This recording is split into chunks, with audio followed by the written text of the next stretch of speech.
अच्छा अच्छा।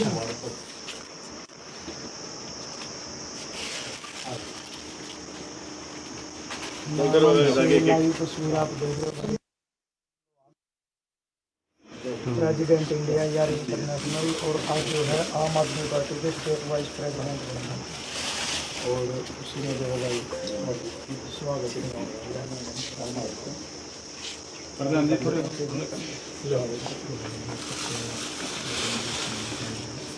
डीजे पास प्रदीप है। आजा ना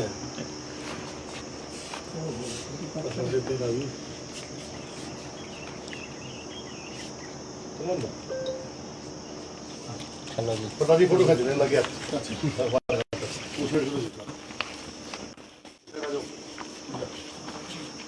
मुकेश सर तुम कुछ वेट करता हाँ आ जाओ।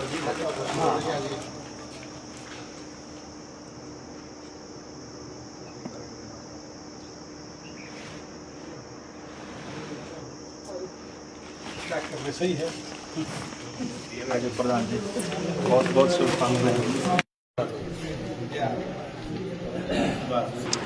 देखिए, सबसे पहले तो मैं अरविंद केजरीवाल जी, मनीष सिसोदिया जी, डॉक्टर सुशील गुप्ता जी जो हमारे प्रदेश अध्यक्ष हैं, डॉक्टर संदीप पाठक जी, ये मेन स्ट्रीम के हमारे आम आदमी पार्टी के करता धरता ये सारी कुछ है। इन्होंने मुझे हरियाणा का वाइस प्रेसिडेंट बनाया है और मैं कोशिश करूंगा कि पार्टी का जो शुरू से लेकर आखिर तक का जो एजेंडा है, हेल्थ और एजुकेशन पे काम करते हैं।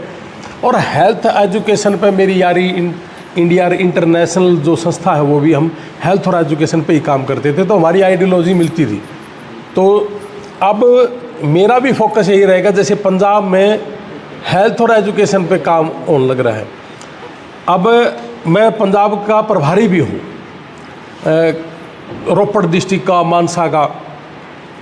तो हमने वहाँ धरातल पे जाके देखा है कि हर एक बच्चे से हमने पूछा कि जी बताओ क्या एजुकेशन पहले से ठीक हुई है, स्कूल का सिस्टम ठीक हुआ है।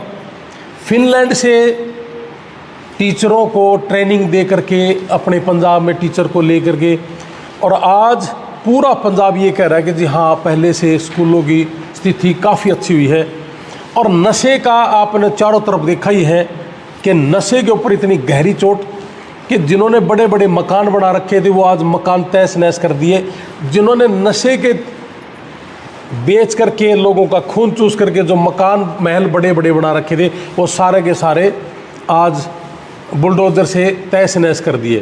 प्रधान जी अगर बात करें आम आदमी पार्टी की संगठन तो बना दिया, लेकिन जब वोटर की बात आती ना तो वोटर के रूप में आप उनको कन्वर्ट नहीं कर पा रहे। देखिए सर, अभी तो 10-12 साल की पार्टी है, ज़्यादा लंबी चौड़ी बात नहीं। इस बार अगली बार इलेक्शन देखना आप, वोट भी होंगे और सारी चीज़ें होंगे, सपोर्टर भी होंगे।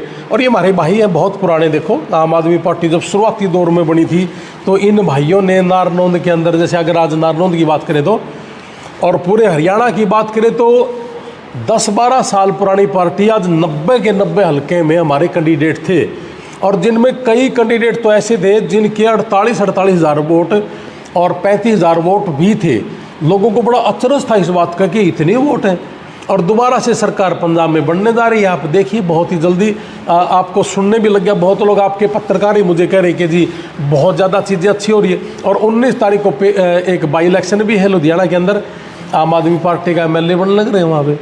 प्रदेश में आपको पार्टी ने बड़ी जिम्मेवारी दी है, पार्टी को मजबूती के लिए क्या क्या कदम उठाए जाएंगे? सर दिन रात मेहनत करेंगे, युवाओं को जोड़ेंगे। अभी एक यूथ को जोड़ने के लिए भी लॉन्च करा है, मतलब कि अल्टरनेटिव राजनीति क्या हो सकती है, यूथ क्या कर सकता है। और यूथ में कॉलेज में प्रेसिडेंट रहा हूँ, और कॉलेज में प्रेसिडेंट बनने के बाद मेरे भी मन में आई कि मैं राजनीति में जाऊँ और मैं भी अच्छा कर सकता हूँ। तो बहुत लोग मुझे फेसबुक पे भी हर रोज़ कहते हैं कि भाई साहब आप लोगों को आगे आना चाहिए, निकम्मे लोगों को क्यों वोट करें। तो इसलिए हमने भी आना पड़ा। तो यूथ ही है सारी चीज़, आइकॉन है, ये चेंज करता है हर चीज़ को।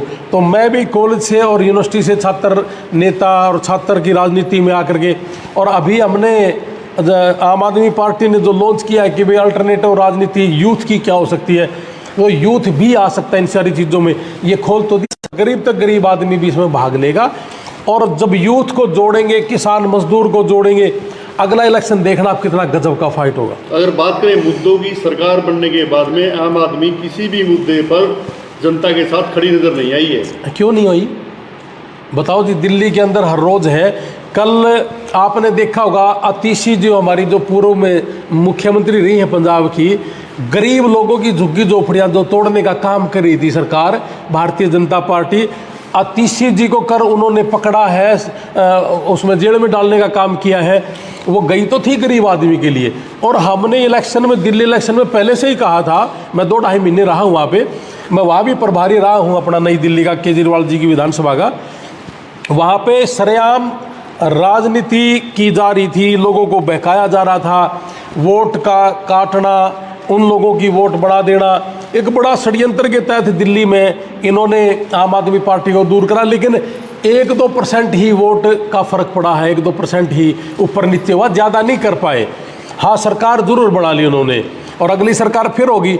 आज की डेट में वहाँ बिजली नहीं है, पानी नहीं है, झुग्गी झोपड़ियाँ तोड़ दी, तो गरीब आदमी जाएगा कहाँ जिसके पास थी झुग्गी झोपड़ियाँ। सरकार ने कहा, बीजेपी ने कहा कि अगर हमारी सरकार आ गई तो हम जहाँ झुग्गी होगी वहीं आपको पक्के मकान बना के देंगे। तब उन्होंने वो काम किया तो नहीं, वो तो झुग्गी झोपड़ियाँ तोड़ रहे हैं। हम हरियाणा प्रदेश की बात कर रहे हैं। प्रदेश में एचई यूनिवर्सिटी में भी एक बड़ा छात्रों पे लाठीचार्ज किया है, छोटे मारे गई है। आम आदमी पार्टी वहाँ पे गई खड़ी नजर हाँ, अब मैं बता, विपक्षी पार्टियां वहाँ पे पहुँच के उनका धरने का समर्थन किया है। सर मैं बताऊंगा आपको, बिल्कुल हम जाएंगे, क्यों नहीं जाएंगे, हम सारे के सारे वहाँ पहुँचेंगे।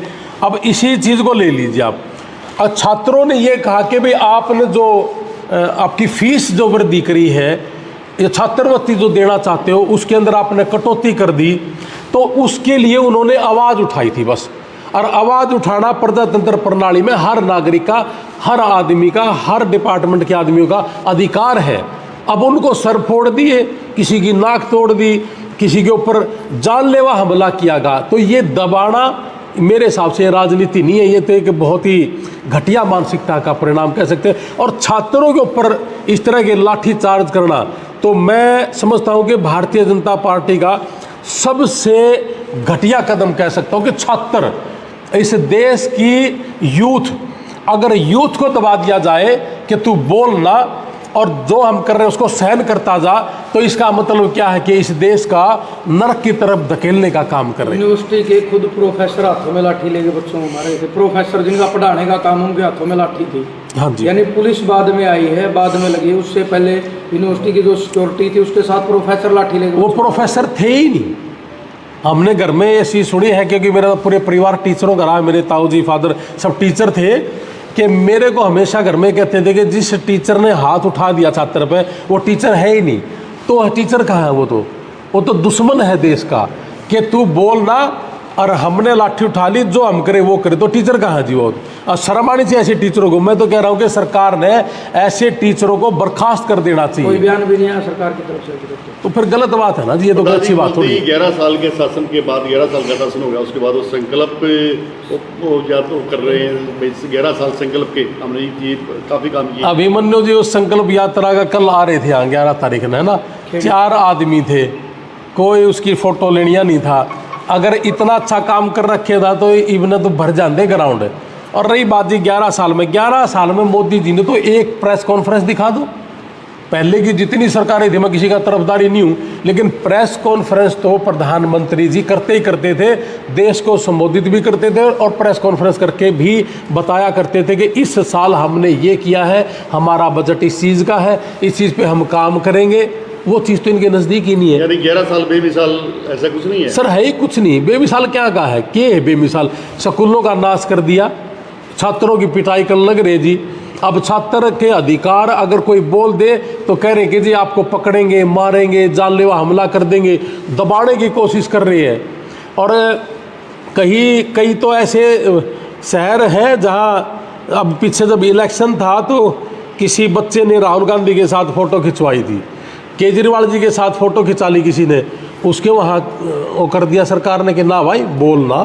तो ये चीज़ें हैं जी, ये ऐसे तो मतलब एक दमन करना, दबाना, कोई बोले ना, आप बोल के देख लो, आपके खिलाफ कर लेंगे काम, तो फिर ये राजनीति है। राहुल गांधी भी हरियाणा की यात्रा करके गए और कांग्रेस ही कह रहे हैं कि कांग्रेस मजबूत के टट्टू राजनीति करेगा, जिनके के करेगा। 11 साल हो गया आज तक कोई ब्लॉक अध्यक्ष, कोई हरियाणा जिला अध्यक्ष है, कोई इनका संगठन है नहीं। हमारा तो ये देखो जी, मैं तो ये इलेक्शन लड़ा था और अब हरियाणा का उपाध्यक्ष बना दिया इन्होंने, और दिल्ली इलेक्शन में 2.5 महीने वहाँ काम करा, मेरे को वहाँ प्रभारी बना रखा था, पंजाब का प्रभारी बना रखा हूँ, और आज यहाँ उपाध्यक्ष बना दिया। इनके पास तो है ही नहीं। अब ये कह रहे कि इतनी पुरानी पार्टी है, इसके अंदर बड़ा अच्छे से काम कर रहे हैं, ऊपर नीचे की बड़ी इज्जत मान सम्मान है। यहाँ इज्जत मान सम्मान कहाँ है? यहाँ तो बेइज्जती कर रखी है लोगों की। कभी शैलजा की बेइज्जती कर दी, कभी वीरेंद्र डुमरखा की बेइज्जती कर दी, कभी रणदीप की कर दी। कर मुझे इस पार्टी से लेना देना भी क्या है? मुझे तो ये पता है कि मेरी पार्टी ने संगठन भी खड़ा कर लिया और आगे हम इसको 1 साल के अंदर दिखा देंगे।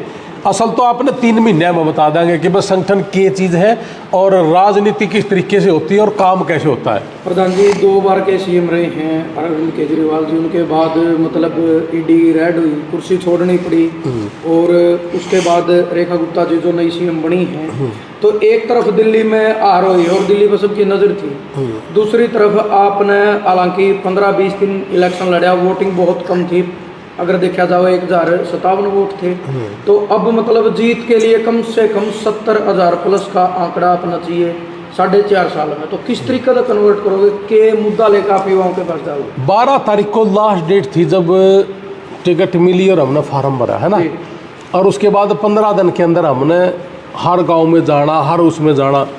यहाँ बात केवल मात्र वोट की नहीं थी। मैं आपके माध्यम से एक बात जरूर कहना चाहूँगा, मेरे भी दिमाग में कहीं ना कहीं गड़बड़ थी कि यहाँ झूठ तूफान की राजनीति करने वाले लोग हमें नहीं चाहिए थे, जिसकी वजह से बहुत लोगों ने मुझे कहा कि भाई मैं वोट देना चाहता हूँ लेकिन मेरी जुबान होगी। हमने कहा जुबान मत हारना, अगले इलेक्शन में हम देख लेंगे। अगर मैं चाहता, अगर झूठ की राजनीति करता तो आज शायद ये एमएलए यहाँ एमएलए नहीं होता। मेरे पास भी बड़े पैतरे थे, ऐसी बात नहीं है, राजनीति करते हुए मुझे भी कई साल हो गए, फैमिली में राजनीति बहुत है।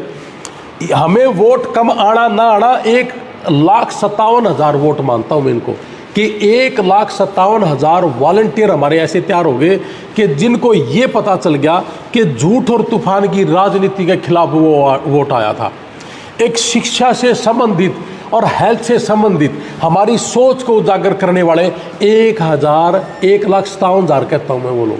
अब एक आदमी, हमारा एक भी बूथ ऐसा नहीं रहा नारायणगढ़ के अंदर, एक गांव ऐसा नहीं रहा जहां हमें वोट ना पड़ाओ। और 15 दिन में मैंने ऐसा के तीर मार दिया उनके लिए। अब वो मैंने वोट क्यों करेंगे, है ना। लेकिन बहुत लोग ऐसे थे जो वोट देना चाहते थे, लेकिन हमने उनको यही कहा कि जुबान मत हारना। और जुबान हारने का मतलब सिर्फ एक ही था कि भाई मैंने वोट रखी थी, पिछले 2-3 साल से किसी के साथ था, तो मैं उन लोगों को नीचा नहीं दिखाना चाहता था इसलिए। और दूसरी बात, बहुत लोगों ने शराब की डिमांड करी, पैसे की डिमांड करी। मैंने ना पैसा दिया ना मैंने उनको शराब दी। हाँ, खाना सबको दिया। कांग्रेस की रैली थी, मेरा जो काम करने वाले थे यहाँ जो रसोइये थे, हमने 3 जगह रसोई चला रखी थी। उन सब ने ये कहा कि सर कांग्रेस की रैली है, आज रसोई बंद कर दिया। मैं कहा नहीं, बंद नहीं करनी, उल्टा हमने वहाँ कर्मचारी बढ़ा दिए कि खाना सब खाए, चाहे कांग्रेस का है चाहे बीजेपी का है। बीजेपी की रैली आई तब उन्होंने पूछा सर क्या करें, मैं कहा आदमी बढ़ाओ, भूखा नहीं रहना चाहिए। इवन लास्ट के समय 8-10 दिन तो ये रहा कि बीजेपी के टेंट में भी खाना नहीं था, हमारे यहाँ खाते थे, और कांग्रेस के ऑफिस में भी खाना नहीं था, हमारे वहाँ खाते थे। मैं कोई लाना नहीं दिंदा, यूँ मैंने खोल रखा था तो खाया कर दे। रोड बनाने वाले भी उम्मीद लोहान की इनलो का ऑफिस था, वो उन्होंने बंद कर दिया था खाना पीना। मैंने कहा आन दे मेरे पास। और मेरे को ऐसी ऐसी बातें लोगों ने कही कि सर लंच करना है जी, कहाँ हमारे बच्चे जी, पुट्ठी है, तो हमने पैकिंग के द्वारा वहाँ भेजा। लोगों ने शराब भेजी, मैंने खाना दिया। लोगों ने मुझे आशीर्वाद दिया, मेरा प्यार। आज नारायणगढ़ के में आप जाके तो देखो, एक सिंगल आदमी चाहे किसी भी पार्टी का हो, सारे के सारे लोग हैं भाई वोट तेरे थी देने जी करा था, लेकिन इनकी बार थोड़ी मजबूरी थी। इस बार देखना आप वोट कैसे पड़ती है। एक चीज़ और लोग ये कह रहे भाई समाज सेवा के अंदर रणबीर का अच्छा नाम है, दोनों भाइयों का अमेरिका में, वो भी मदद करे, आप भी मदद करें, और वास्तव में अपना करीबी है, आप भी करने लग रहे हो। लोग ये कह रहे हैं कि भाई समाज सेवा मतलब अच्छा नाम था, लोग जानते थे, छवि भी अच्छी है, तो राजनीति में क्यों आए हो? गंदे लोग जब राजनीति में हो और उनको वोट देने का दिल नहीं करता हो तो फिर अच्छे आदमियों को आना चाहिए, ताकि समाज के अंदर गंदगी दूर हो जाए और एक अच्छा एनवायरनमेंट हो। अब आप एक बात देखो कि कोई बच्चा बीमार हो गया और मजबूर है, उसके पास पैसा नहीं है, और राजनीति करने वाले लोग जो यूं कहना मैं राजनीति करूं हूं, वो राजनीति के टट्टू की तरह हो, तो सिर्फ घर भरने की राजनीति कर रहे हैं। एक सिंगल रुपया वो दे के नहीं आते किसी को, किसी गरीब को नहीं देते। तो फिर आप, मेरे इलेक्शन में भी ये मुद्दे थे कि अगर आप सही में राजनीति कर रहे हो, सही में समाज सेवा कर रहे हो, तो इलेक्शन लड़ने की तो जरूरत भी नहीं है। और अगर आपने लड़ना ही है तो फिर उन लोगों के खिलाफ जरूर लड़ना जाके जो समाज के अंदर गंदगी फैला रहे हैं और किसी का काम आते ही नहीं। तो मैंने भी ये सोचा था कि मेरी ज़िंदगी में मैं पहली दफ़ा मेंबर ऑफ पार्लियामेंट का वोट डालना ही नहीं, और मेरे को नींद ही नहीं आई कई दिन कि मैं पैदा होने के बाद आज तक कभी भी बड़े शौक से वोट करता था, लेकिन पहली दफ़ा नहीं करा कि ना तो मेरा का जयप्रकाश ने देने जी करता, दुनिया ही मेरा नहीं के कहूँ थी, मैं तो के कहूँ। और दूसरी जो सरकारें थी उनके हम वैसे ही खिलाफ थे, जमींदार। तो फिर वोट किसको करें, मैं अपना घरा पड़ा रहा। मेरा का वो स्थिति यूँ कि विधानसभा में आ गई, तो विधानसभा में वोट किसको करें जी। तो मैंने जो नज़र आवत थी, मैंने दुनिया से भी पूछा, मैं यूँ ठीक लग गया बिला ना, मैं यूँ ठीक लग गया बिला ना। तो फिर मैं भाई अपना मन ने ये कहा कि हमारे से 50 हम लड़ांगे इलेक्शन। हमने लड़ना शुरू कर दिया। आज पूरा नानू हल्का नहीं, हरियाणा में बहुत से लोग इसे आज पूरा हरियाणा जानता है, देखो। और मैं तो ये कह सकता हूँ कि हरियाणा ही नहीं, पंजाब में भी अभी एक डेड बॉडी मंगवाई हम पंजाब में। आज सवेरे सवेरे मैसेज आया कि सर वो डेड बॉडी पहुँच गई है, अगर आपने सुननी हो तो सुना भी सकता हूँ मैं भी, मेरे पास मैसेज उनका। अब लुधियाना में कौन सा मैंने इलेक्शन लड़ना है, लुधियाना के एक बच्चे की डेड बॉडी मंगवाई है और एक पैसा नहीं लगने दिया इनका। ये काम करके तो देखो, मज़ा भी आता है, अपना काम धंधा भी छोड़ना पड़ता है। आपने बताया 75 साल से झूठ तूफान की राजनीति चल रही है, तो आपने लगा है कि आप अकेले सच्चाई और ईमानदारी के साथ इनके ऊपर जा सको? कि मैं तो ज़रूर करूँगा, खाली तो बैठता नहीं। रही बात इनकी, घड़ा तो मैं कहता को नड़ लो वाला ना तो घड़ा ने ले बैठूँगा।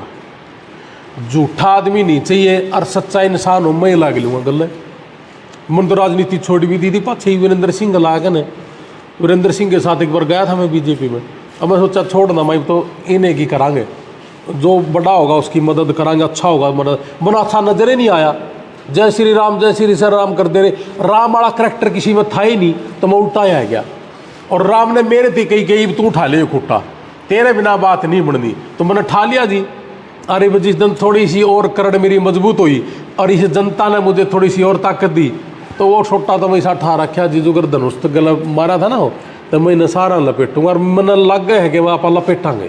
इलेक्शन के बाद कितना विस्तार होया आपके नारायण दल का? मैं लगातार जान लग रहा हूँ जी, लगातार जाऊँ।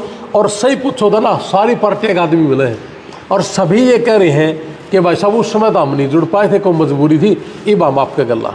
और ऐसे ऐसे हैं जो कदे तक 15-20 साल तक बीजेपी कांग्रेस गला जुड़ रहे हैं। तो फिर वो लोग आशीर्वाद आने लग रहा है जी, और धीरे धीरे बढ़न भी लग रहा है। और बढ़ नहीं रहा, इन 2-3 साल में मैं इनका आगे खड़ा हो जाऊँगा, दीवार बढ़कर। आड़ा नहीं, ये छठा तो अब आधे हरियाणा में पहुँचनी है। कोशिश करूँगा मैं डॉक्टर सुशील गुप्ता जी के साथ और अरविंद केजरीवाल जी और मनीष सिसोदिया जी, डॉक्टर संदीप पाठक जी, इनके दिखाए हुए रास्ते पर चलो और इनके हाथ मजबूत करूं। और भाई हमारे जो प्रदेश अध्यक्ष हैं डॉक्टर सुशील गुप्ता जी, बहुत ही नेक और बहुत ही गजब के और लॉयल आदमी हैं। और मैं केवल मात्र 1-2 बार ही मिला हूं, और मुझे तो देखो घर सोए तो मुझे पार्टी ने टिकट दिया। तो अरविंद केजरीवाल जी, डॉक्टर सुशील गुप्ता जी, संदीप पाठक जी, घर बैठे बैठे इन्होंने मुझे गिफ्ट करा। और आज रात ने भी मुझे घर सोए प्रदेश का उपाध्यक्ष बना दिया। तो कुछ तो पार्टी ने मेरे अंदर भी देखा होगा। और भाई मैं तो पार्टी में बहुत बड़ा देखने लग रहा हूँ। अब दिल्ली में राज और पंजाब में राज देख लो, 5 MLA गुजरात में है, 2 MLA गोवा में है, 1 MLA हमारा जम्मू कश्मीर में है, अगला MLA सबसे पहला नारायण का होगा। बहुत बहुत धन्यवाद, थैंक यू, जय हिंद।